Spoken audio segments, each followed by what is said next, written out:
Yes, good day students. Today I'll be looking briefly at the remainder theorem, and then I would look at the factor theorem. Yesterday I posted a video about the remainder theorem, and that's my reason for spending a few minutes on it. Yes? Alright, before I remind you about the remainder theorem, let us see what the remainder for this division problem would be, and we'll be using the synthetic division approach. And we know, or should know by now, that we would equate the divisor to 0 and solve for x. That would be our first step, and that would give us 3, and that goes on the outside. On the inside, the constant values from our dividend would go on the inside. Alright? Next step, we bring the 5 down. Then we multiply 3 and 5, that's 15. We add negative 4 and 15, we get 11. We multiply 3 and 11, that gives us 33. But let me emphasize that this is the number you are using. This 3, you'll be using this 3. Alright? So this 3 times 11 would give us 33, and then we add, and we get 36. And as you would know by now, the last number that you would get is our remainder. Alright?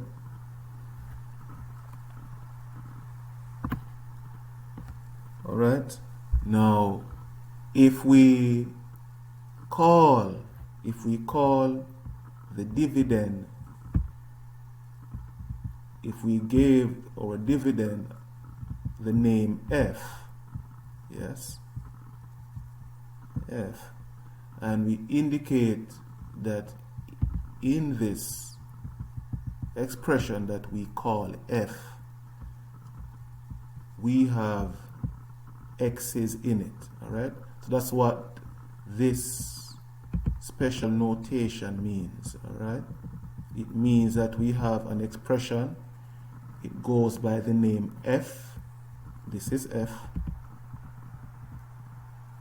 and x is in our expression. Alright, and the rest is easy. The same 3 that we got, let me stress what is happening here. This 3 that we got from equating our divisor to 0 and solving for x, that's where this 3 is coming from. Yes, the 3 that we got from equating our divisor to 0 and solving for x. Alright, now where we have x in our expression, we are going to replace it with 3. Alright, and as we simplify, we get 5 times 9, take away 12 plus 3, and we know that 9 is coming from 3 squared. Alright, and we know that negative 12 is coming from negative 4 times 3. Alright, and this 3 right here, is actually coming from right here. Alright, let's continue. Alright, then we would have 5 times 9, that's 45, take away 12 plus 3, and that would give us 36. So notice that we got the same value that we got for the remainder when we used the synthetic division approach. Alright, so this method that you are looking at on this particular page or slide is an alternate way of determining the value of the remainder for a division problem without actually carrying out any form of division. Okay. Now, for this particular method, there's an easier way to perform the substitution. All you need to do, and let me emphasize what I want you guys to remember. All I want you to do is, in your calculator, you would input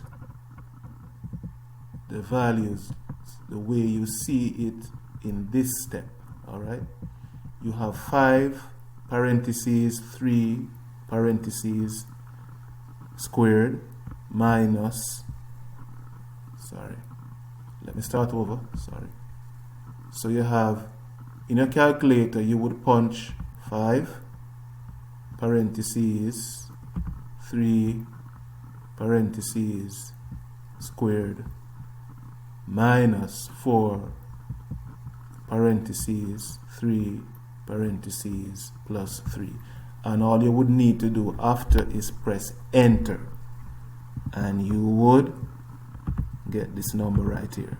All right, so that's a quicker way. That way would be much quicker than taking all of this step right here, all of this step right here.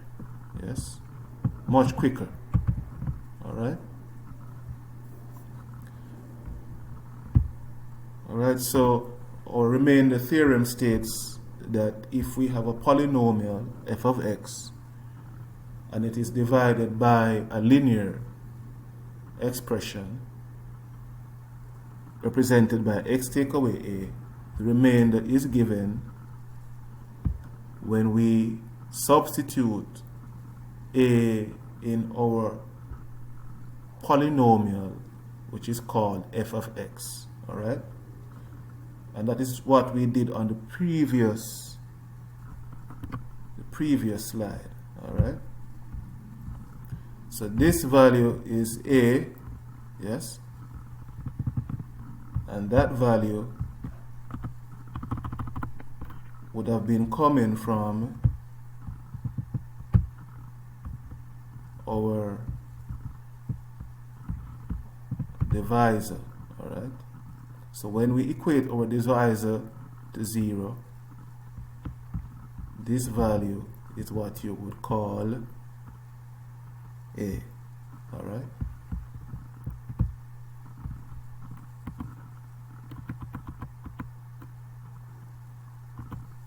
okay.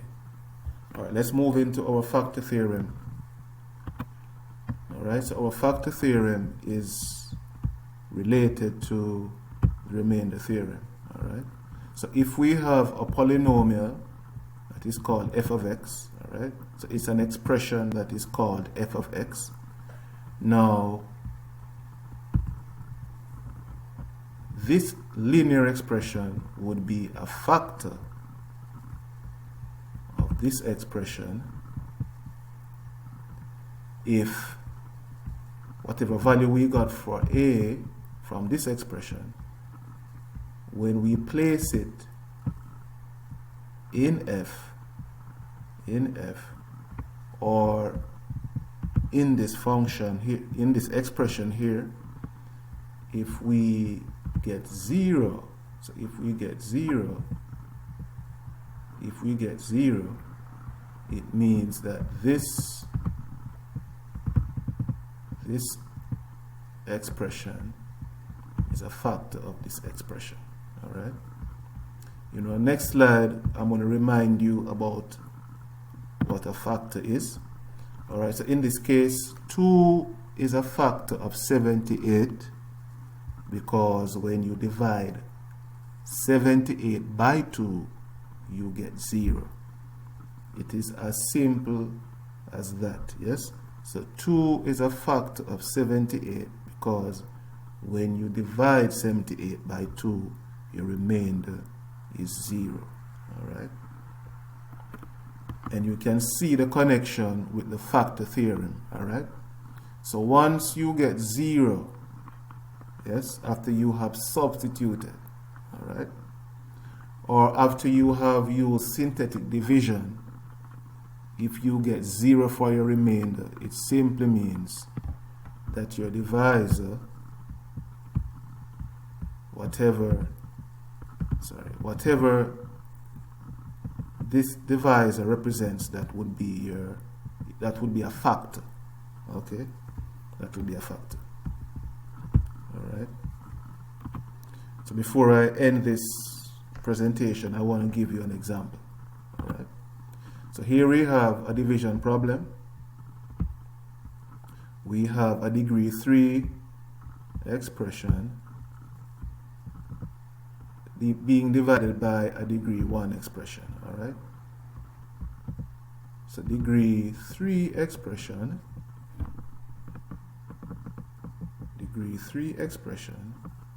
being divided by a degree 1. All right. And we know by now where this 3 is coming from. Yes, it's coming from right here after we have equated this expression to 0 and solving for x. All right. And the rest is straightforward. I don't need to explain how I got 1, 7, 6, and 0. All right. The most important thing to pay attention to right here is that we actually got 0 for our remainder. All right. And what that says to us is x take away 3 is a factor of x cubed plus 4x squared minus 15x take away 18. All right. And I must emphasize that if the remainder is not 0, if your remainder is not 0, then your divisor is not a factor. All right. So remember that. So if the remainder is 0, the divisor is a factor. All right. If the remainder is not 0, the divisor is not a factor. All right. And lastly, another way to get this value here is if we took this 3 and we place it in our dividend that is called f of x, we would get 0. All right. So there is another way to get the remainder. All right. Using substitution. All right. Now, for a clearer understanding, please rewatch this video. And if you don't understand a particular part of the presentation, feel free to send me your questions and I will respond in a timely manner. All right, have a great day, and please look out for my next posted assignment.